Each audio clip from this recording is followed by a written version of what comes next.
Bienvenue, cap sur Banjul, la capitale gambienne. C'est parti pour la 6e session ordinaire du conseil d'administration de la conférence des postes des États de l'Afrique de l'Ouest. 12 États membres prennent part à cette rencontre stratégique autour des enjeux majeurs de modernisation du secteur postal. C'est le directeur général de la Poste qui conduit la délégation guinéenne. Marie-Angélique Bangoura, envoyée spéciale. Du 9 au 12 février, Banjul, la capitale gambienne, a abrité la 6e session de la conférence des postes des États de l'Afrique de l'Ouest, CPAO. Durant 3 jours, opérateurs postaux et régulateurs de la sous-région ont échangé autour d'un même objectif, celui de renforcer la coopération et moderniser le service postal face aux défis du numérique. La Guinée a activement participé à cette session ordinaire du conseil d'administration, d'autant plus stratégique qu'elle marque la fin du mandat de l'actuel secrétaire exécutif et l'ouverture d'un nouveau processus de candidature au sein de la CPAO. À l'expiration du délai imparti pour le dépôt des candidatures, 3 dossiers ont été reçus et dûment enregistrés par le secrétariat exécutif, puis transmis au président du conseil d'administration pour suite à donner. Il s'agit des candidatures présentées par le Burkina Faso, la République de Guinée et la République fédérale du Nigeria. À l'issue des travaux de la dite commission et au terme d'un examen approfondi des dossiers au regard des critères établis, une seule candidature a été déclarée recevable, à savoir celle présentée par la République de Guinée. En marge des travaux, le ministre gambien des télécommunications et de l'économie numérique, Lamine Diaby, a reçu la délégation guinéenne composée du directeur général de la Poste guinéenne, Safa Tunkara, le directeur national des postes, Lansine Jokonde. Une rencontre diplomatique marquée par la sollicitation du soutien de la Gambie à la candidature de la Guinée au poste de secrétaire exécutif de la CPAO pour les 4 prochaines années. We have more than a close relationship. Au regard du lien d'amitié et de fraternité de nos deux pays et la bonne collaboration de nos 2 chefs d'État, mais également l'engagement de la Guinée, nous confirmons notre soutien à la candidature de la République de Guinée, qui est d'ailleurs bien positionnée. La Guinée est représentée par une forte délégation avec notre candidat pour venir défendre la politique postale de la République de Guinée. Mais aussi au nom du ministre Mourana Souma, s'assurer que notre candidat a toutes les chances de son côté. Et c'est dans ce cadre que nous avons rencontré son homologue de la Gambie, en la personne de M. Lamine Diaby, qui a exprimé ouvertement et avec beaucoup de conviction le soutien envers la République de Guinée et de son candidat pour nous accompagner pour le mandat ou le cycle prochain pour le poste de secrétaire exécutif de la CPAO. À Banjul, la CPAO réaffirme son engagement à moderniser le secteur postal sous-régional. La Guinée, quant à elle, attendue à la 3e session ordinaire du Conseil des ministres, se positionne déjà comme un acteur déterminé à poser des jalons concrets et à insuffler une nouvelle dynamique à la CPAO. Pour sa 2e visite de terrain, après la centrale de Kaloum, le ministre de l'Énergie a choisi le barrage hydroélectrique d'Amaria en construction sur le fleuve Badi à Dubreka. Laïsekou Kamara, à la tête d'une forte délégation, constate l'évolution du chantier engagé depuis 2018. Nabi Kamara. Le barrage hydroélectrique d'Amaria est un ouvrage de 300 MW en construction sur le fleuve Concouré après Garafiri, Soapiti et Kaleta. Ces travaux, exécutés par une entreprise chinoise communément appelée TBA, ont commencé en 2018 sous l'égide du ministère de l'Énergie. Aujourd'hui, on tend vers presque 60% de réalisation. Les installations ont déjà commencé, les installations des hydromécaniques, électriques. Donc on va livrer le premier groupe en août 2027, le deuxième en octobre 2027 et le troisième groupe vient en décembre. Et ça serait la clôture du projet. Dans le cadre de ce projet, nous essayons d'accompagner le ministère afin de savoir effectivement est-ce que les travaux se déroulent dans les règles de l'art avec le respect des exigences du maître d'ouvrage. Donc pour le moment, nous sommes satisfaits de ce qui s'est fait sur le terrain. De l'autre côté, nous essayons aussi de voir est-ce que la population qui a été impactée Est-ce qu'ils sont relocalisés dans les meilleures conditions? Pour le moment, il n'y a pas de problème. On est vraiment satisfait de ce qui s'est fait sur le terrain. Quelques jours seulement après sa prise de fonction, le nouveau ministre de l'Énergie a décidé d'aller voir le niveau d'exécution des travaux d'aménagement de ce grand projet de son département. Aujourd'hui, c'est une fierté pour moi de voir un projet que j'ai commencé, des études jusqu'à la signature de tous les contrats, jusqu'au démarrage de ce projet-là. C'est un barrage important pour le système électrique de la Guinée. Sa contribution va être de 300 MW. Amaria, c'est le plus grand qu'on pourrait développer après Swapiti. Donc c'est important qu'on vienne la visiter parce que sa contribution va être de taille. L'espoir est donc permis quant à l'électrification presque totale de l'ensemble du territoire national après le barrage hydroélectrique d'Amaria, là-bas dans la préfecture de Dubreka. Pendant ce temps, la ministre de la Santé et de l'Hygiène publique effectue une visite sur le chantier de l'hôpital régional de Kindia, également en construction. Kaïté Sall est allé s'enquérir de l'état d'avancement des travaux de cet établissement hospitalier. Sur place, on estime à 40% le taux d'exécution. Karna Maroufba, reportage. Pour sa première immersion à l'intérieur du pays, la ministre de la Santé pose ses valises dans la ville de Kindia. Après une visite de courtoisie à la notabilité, Kaïté Sall s'est rendue sur le chantier de l'hôpital régional en construction. Sur ce site, les ouvriers s'activent dans la réalisation de ce projet présidentiel. Déjà, l'infrastructure prend forme.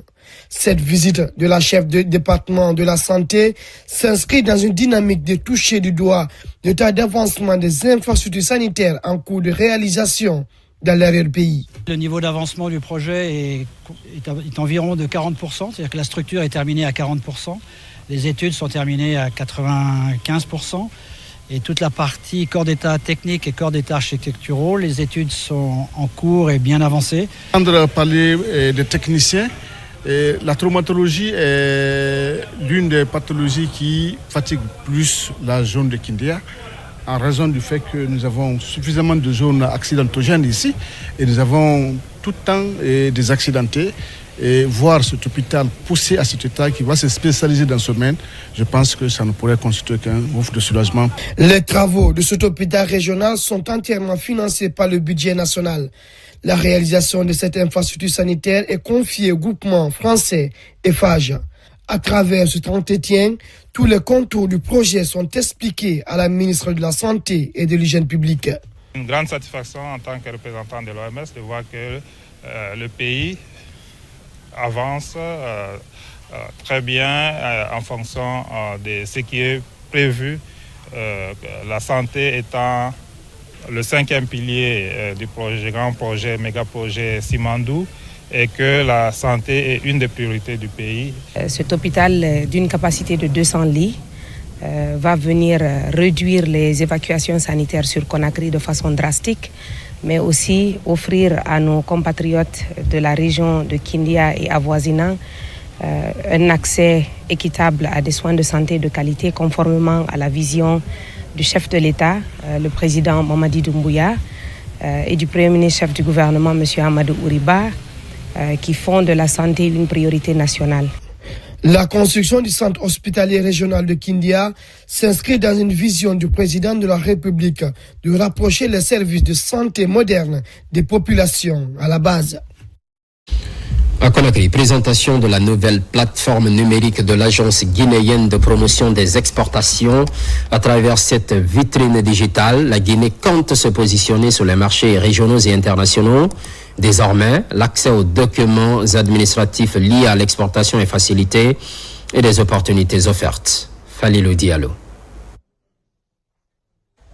Dans la dynamique de modernisation de sa communication institutionnelle numérique en faveur des exportateurs et positionner la Guinée sur les marchés régionaux et internationaux, la GIPEX met en place une nouvelle plateforme numérique interactive, une vitrine digitale au service des exportations guinéennes. Toutes les entreprises n'ont pas le temps de quitter à l'intérieur pour venir ici, pour connaître ici les informations concernant la procédure d'exportation d'un produit. Donc cette plateforme va permettre ici à ces acteurs d'avoir les informations en temps réel et facilement. Et aujourd'hui, les exportateurs ont acheté le cacao ici à un prix vraiment très élevé et ils ne peuvent pas le vendre. Et s'il y avait des plateformes comme ça qui pouvaient donner des informations directement à temps réel, les exportateurs pouvaient dire alors, écoutez, on va attendre d'acheter d'abord pour comprendre d'abord la bourse de New York, la bourse au niveau international, pour pouvoir se positionner au niveau de l'achat du cacao. Dans un monde de plus en plus interconnecté, l'image numérique et la présence en ligne constituent désormais des leviers stratégiques de compétitivité et de visibilité internationale. Cette nouvelle plateforme vient matérialiser cette volonté du département de l'industrie et du commerce à faciliter les démarches administratives liées à l'exportation. Le CGC réaffirme sa disponibilité à accompagner l'AGIPEX dans cette dynamique afin de renforcer, structurer et booster nos exportations à travers une meilleure organisation logistique, une plus grande fluidité des flux commerciaux et la participation de nos exportateurs aujourd'hui aux différentes foires.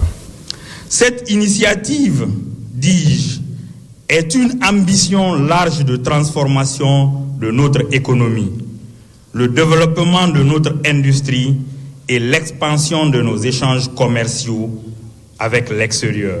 Le lancement de cette plateforme sécurisée accessible marque ainsi une étape majeure dans la transformation digitale de l'AGIPEX. Il traduit également la volonté affirmée de cette structure de se positionner comme un acteur central et incontournable dans la promotion des exportations guinéennes sur l'échiquier économique international. Plus loin, à Paris, célébration des 10 ans de Denko, une structure de promotion des enfants atteints d'albinisme. Le rendez-vous mobilise partenaires techniques et financiers et une manière d'attirer l'attention des décideurs et des organisations non gouvernementales dans la promotion et la protection des enfants souffrant d'albinisme en Guinée et en Afrique. Mohamed Souma, Amadou Touré. Promouvoir les droits des enfants atteints d'albinisme au cœur de la célébration des 10 ans d'existence de la structure DENCO, une ONG de promotion et de protection des enfants atteints d'albinisme en Guinée et en Afrique. Depuis sa création, plusieurs centaines d'enfants albinos en Guinée ont bénéficié d'un accompagnement dans le domaine scolaire et sanitaire à travers des levées de fonds et des séances de sensibilisation et d'information ont aussi été initiées pour les enfants atteints d'albinisme pour leur bien-être et la protection de leurs droits. Votre présence à cette soirée est précieuse. Elle nous a permis de récolter des fonds afin de continuer à poser des efforts utilisés et symboliques pour améliorer la vie des personnes albinos. Aujourd'hui, après 10 années de travail, nous pouvons affirmer avec fierté que des progrès réels ont été accomplis.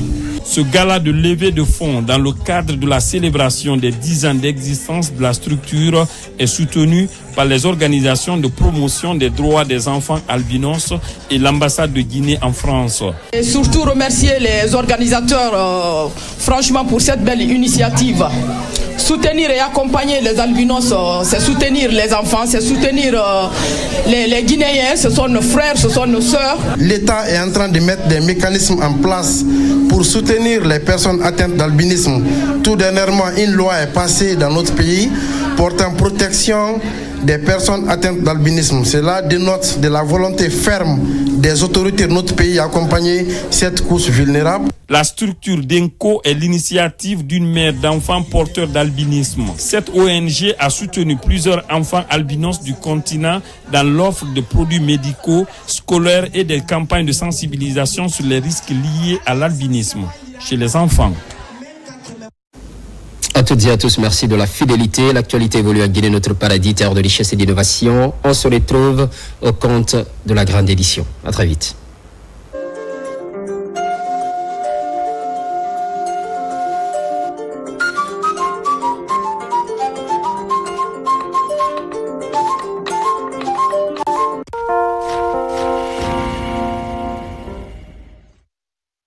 Paris sportif. Gros gun. Vraiment rapide. Il me te fiable.